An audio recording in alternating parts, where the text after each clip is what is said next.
दोस्तों, नवरात्रि का महापर्व बहुत ही शुभ और मंगलकारी माना जाता है। नवरात्रि के पूरे 9 दिन गंगा जल की हर एक बूंद की तरह पवित्र माने जाते हैं। ये शुभ समय भक्तों के जीवन में खुशियों की सौगात लेकर आता है। लेकिन इस दिन अभिजीत मुहूर्त के साथ सर्वार्थ सिद्धि और इंद्र योग और रेवती नक्षत्र का अद्भुत संयोग भी है, जिससे इस बार के नवरात्रि बहुत शुभ मानी जा रही है। शास्त्रों के अनुसार माना जाता है कि 9 दिनों के इन नवरात्रि के दिन मां दुर्गा के 9 रूपों की विधिवत पूजा करने से व्यक्ति को हर एक कष्टों से निजात मिल जाती है और जीवन में सुख, सौभाग्य और समृद्धि की प्राप्ति होती है। दोस्तों, इस बार नवरात्रि पूरे 9 दिनों तक मनाई जाएगी। ना एक भी दिन कम ना ज्यादा, पूरे 9 दिनों तक मनाई जाएगी। मां शेरोवाली की विशेष रूप से पूजा आराधना की जाएगी। इस बार साल 2025 में चैत्र नवरात्रि 30 मार्च दिन रविवार से शुरू होंगे। 6 अप्रैल को महानवमी और रामनवमी पर्व मनाया जाएगा और 5 अप्रैल को दुर्गा अष्टमी है। नवरात्रि में घट स्थापना शुभ मुहूर्त में ही करनी चाहिए, तभी नवरात्रि व्रत पूजन पूर्ण होते हैं। घट स्थापन शुभ मुहूर्त 30 मार्च 2025 सुबह 6:13 बजे से 10:22 बजे तक। अभिजीत मुहूर्त 30 मार्च 2025 दोपहर 12:01 बजे से 12:50 बजे तक घट स्थापना आप इन्हीं शुभ मुहूर्त में करें। शुभ मुहूर्त में की गई पूजा बहुत ही शुभ मानी जाती है। इससे समस्त देवी देवताओं की कृपा प्राप्त होती है और पूजा पाठ का फल कई लाख गुना प्राप्त होता है। ऐसे में जो व्यक्ति नवरात्र आने से पहले घर से ये चीजें हटा देता है तो उसके घर में मां वैष्णो का होगा आगमन, माता लक्ष्मी का होगा वास, मां शेरोवाली आपकी झोली खुशियों से भर देंगी। इसीलिए नवरात्र आने से पहले घर से ये चीजें फौरन हटा दें। दोस्तों, आज हम कुछ ऐसी ही गलतियों के बारे में जानेंगे जो अगर आपके घर में भी होती है तो माता लक्ष्मी कभी नहीं करती। ऐसे घर में प्रवेश, फिर चाहे आप कितनी ही पूजा पाठ कर लो, माता लक्ष्मी ऐसे घर में कभी नहीं आती। ऐसे घर से देवी देवता भी हमेशा दूर रहते हैं। नमस्कार दोस्तों, पूरी जानकारी को देखने के लिए इस वीडियो को अंत तक जरूर देखें। सच्ची श्रद्धा से कमेंट बॉक्स में लिखें जय माता दी। माता रानी के लिए एक लाइक तो बनता है। दोस्तों, सबसे पहले नवरात्रि के पहले ही मंदिर की अच्छी तरह से साफ सफाई कर ले।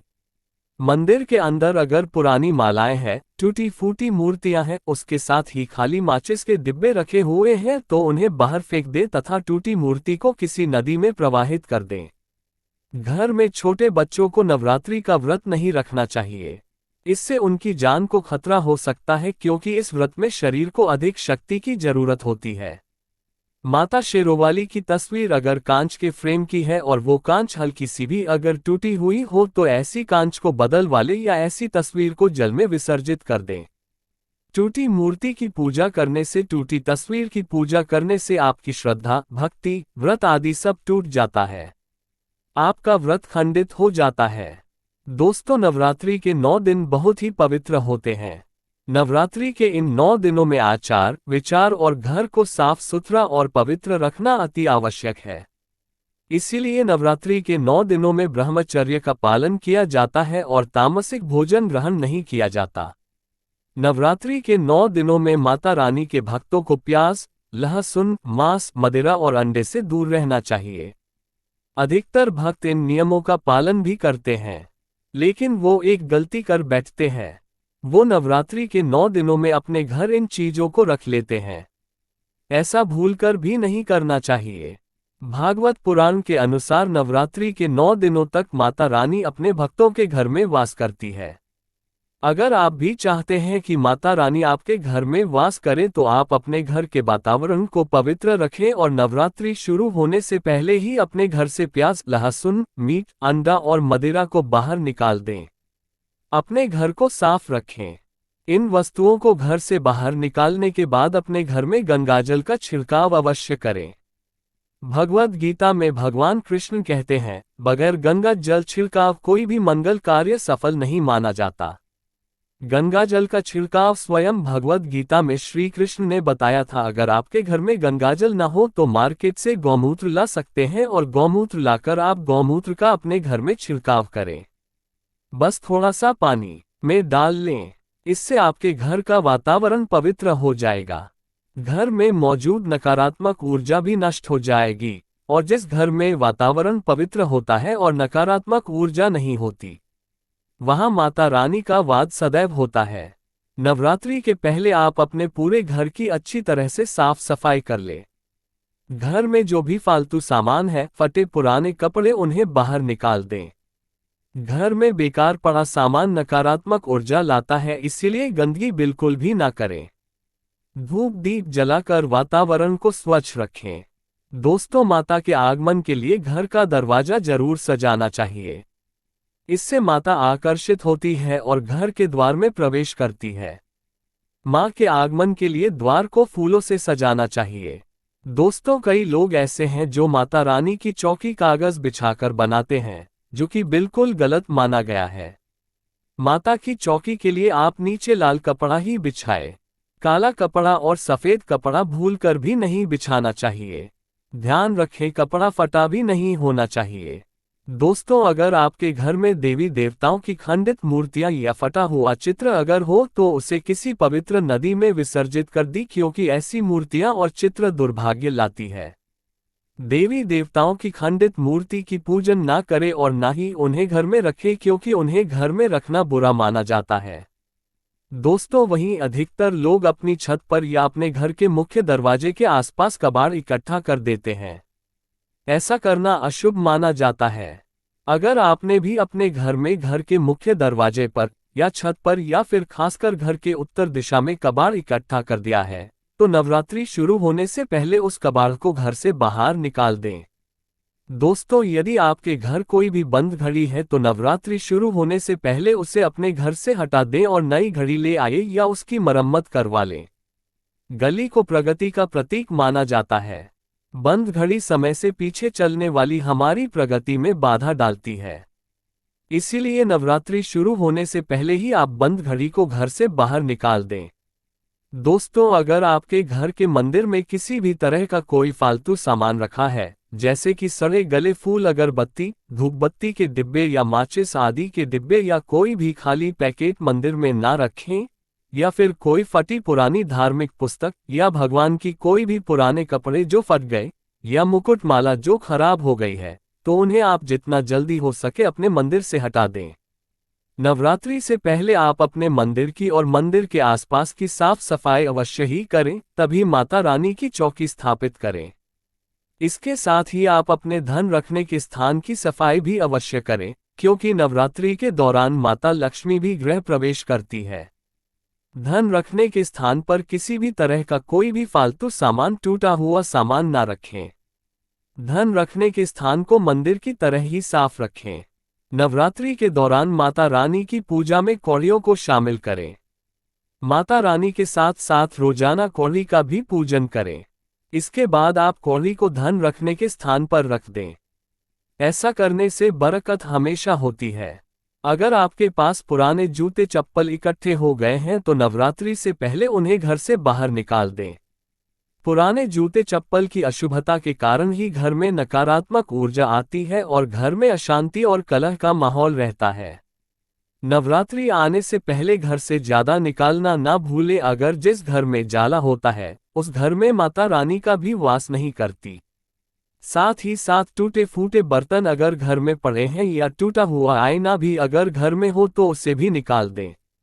घर में टूटे फूटे ईंट पत्थर भी नहीं रखना चाहिए, इससे माता लक्ष्मी नाराज हो जाती है। अब हम जानते हैं नवरात्रों के दौरान क्या नहीं खाना चाहिए और क्या नहीं पीना चाहिए और कौन सा फल खाने से व्रत संपूर्ण और सफल हो जाता है। दोस्तों, हमारे चैनल को सब्सक्राइब जरूर करें और इस बेल आइकन को दबाना ना भूलें। तो आइए शुरू करते हैं। दोस्तों, नवरात्रि के दिन सेब जरूर खाना चाहिए। शास्त्रों में बताया जाता है कि भगवान के भोग में सेब आदि जरूर अर्पित किया जाता है। अगर आपका व्रत है तो आपको सेब जरूर खाना चाहिए। केला, पपीता, तरबूज और मीठे अंगूर जरूर खाना चाहिए। इन फलों से व्रतधारी को शक्ति मिलती है और व्रत संपूर्ण हो जाता है। शास्त्रों में बताया जाता है कि नवरात्रों के दिनों में सीताफल जरूर खाना चाहिए। सीताफल खाने से 10 ऐसी बीमारियां हैं जो खत्म हो जाती है। माना जाता है कि नवरात्रों के दिनों में सीताफल का घर में प्रवेश होना बड़ा ही शुभ माना गया है। सीताफल खाने से नवरात्रि का व्रत सफल हो जाता है क्योंकि इसमें माता सीता का आशीर्वाद मिला हुआ होता है। नवरात्रि के दौरान इसे जो भी खाता है उसे दुखों का सामना नहीं करना पड़ता। सीताफल आपको जरूर खाना चाहिए। दोस्तों, नवरात्रों में व्रतधारी को डब्बाबंद लस्सी डिब्बाबंद जूस नहीं पीना चाहिए। उसमें कई केमिकल मिले होते हैं जिसके कारण आपका व्रत टूट सकता है। जब भी आप फलों का जूस पिए तो याद रखें उसमें नमक न डालें, नहीं तो व्रत टूट जाएगा। साथ ही साथ जूस में बर्फ भी नहीं डालना चाहिए। फलों का सादा जूस पीने से व्रत सफल होता है। दोस्तों, नवरात्रि के दौरान सिंघाड़े का आटा या कुट्टू का आटा खाने से पहले ये देख ले कि आटा पुराना नहीं होना चाहिए, क्योंकि पुराने आटे में कीड़े वगैरह पड़ जाते हैं जिसके कारण आपका व्रत टूट सकता है, क्योंकि ये छोटे छोटे कीड़े हमें दिखाई नहीं देते और आपके मुंह तक पहुंच जाते हैं। ऐसा आटा खाना मतलब कीड़े मकोड़ों का मांस खाने के बराबर माना गया है। दोस्तों, नवरात्रि के दौरान आप शाम के समय खाने में दही ले सकते हैं, आलू वगैरह खा सकते हैं, साबूदाने की टिकिया बनाकर खा सकते हैं, साबूदाने की और आलू के पापा भी खा सकते हैं। कई सब्जियां तो ऐसी हैं जो नवरात्रि के दौरान भोजन में शामिल कर सकते हैं। इससे आपको एनर्जी मिलेगी। नवरात्रि के दौरान आप दूध पी सकते हैं जो आपको ताकत देगा, चाय वगैरह भी पी सकते हैं, लेकिन याद रहे उसमें नमक न डालें। एक बात का ध्यान रहे, व्रतधारी को पेट भर खाना यानी गले तक भोजन नहीं करना चाहिए, नहीं तो व्रत रखने का कोई भी फायदा नहीं होगा। थोड़ा थोड़ा खा सकते हैं। दोस्तों, नवरात्रि के 9 दिन आदि शक्ति माँ दुर्गा को समर्पित होते हैं। नवरात्रि के 9 दिन माता रानी के 9 अलग अलग स्वरूपों का पूजन किया जाता है। नवरात्रि के 9 दिनों में माता रानी को अलग अलग स्वरूप के हिसाब से अलग अलग भोग अर्पित किए जाते हैं। लेकिन क्या आप जानते हैं कुछ ऐसी वस्तु है जिन्हें नवरात्रि के दौरान भूलकर भी माता रानी को अर्पित नहीं करना चाहिए। अगर इन वस्तुओं को आप गलती से भी माता रानी को अर्पित कर देते हैं तो आपको व्रत और पूजन का पूर्ण लाभ नहीं होगा। इसीलिए माता रानी की कृपा प्राप्त करने के लिए आपको ये जानना अत्यावश्यक है कि वो कौन सी ऐसी वस्तु है जो माता रानी के पूजन में भूलकर भी इस्तेमाल नहीं करना चाहिए। तो आइए माँ का जयकारा लगाते हुए वीडियो को शुरू करते हैं। दोस्तों, नंबर 1, नवरात्रि के दौरान शादीशुदा महिलाओं को सफेद कपड़े पहनकर पूजा पाठ नहीं करना चाहिए, साथ ही साथ काले कपड़े भी नहीं पहनना चाहिए। इससे पूजा व्रत आदि खंडित हो जाती है। माता की चौकी जब आप लगाए तो उसके नीचे कागज नहीं लगाना चाहिए। माता की चौकी हमेशा लाल कपड़ा बिछाकर ही बनाना चाहिए। हमेशा याद रहे, नवरात्रों के इन 9 दिनों तक व्रतधारी को अपना आसन मां की चौकी के आगे ही लगाना चाहिए और वहीं पर आपको सोना चाहिए। मंदिर को नवरात्रों के दौरान अकेला नहीं छोड़ा जाता, बहुत ही अशुभ माना जाता है। इससे दुर्गा माता नाराज हो जाती है और हमेशा के लिए चली जाती है। दोस्तों, नंबर 2, नारियल। हिंदू धर्म में नारियल को समृद्धि, धन, श्रद्धा और सम्मान का सूचक माना जाता है। नारियल को श्रीफल भी कहा जाता है। नारियल को सुख समृद्धि में वृद्धि करने वाला माना जाता है। नारियल तो हर मांगलिक कार्य में विशेष महत्व होता है। जैसे कि आप सभी जानते हैं कि माता रानी के कई मंदिरों में नारियल से बलि भी दी जाती है और माता रानी के पूजन में नारियल का इस्तेमाल हम सभी करते हैं। खासकर कलश की स्थापना नारियल रखकर ही की जाती है। माता रानी के पूजन में हम नारियल इस्तेमाल करते समय कुछ गलतियां कर बैठती है। दोस्तों, नारियल कई प्रकार के होते हैं। एक हरा, दूसरा सूखा जिसके अंदर पानी होता है। जिन्स नारियल के अंदर पानी होता है। माता रानी के पूजन में सदैव पानी, बाला और जटा वाला नारियल ही इस्तेमाल करें। नारियल का पूर्ण होना चाहिए। नारियल चटका हुआ, क्या टूटा हुआ नहीं होना चाहिए, क्योंकि साबुत नारियल ही पूर्ण और पवित्रता का प्रतीक होता है। साबुत नारियल ही सुख समृद्धि का प्रतीक होता है। साबुत नारियल को ही श्रीफल यानी कि मां लक्ष्मी का फल कहा जाता है।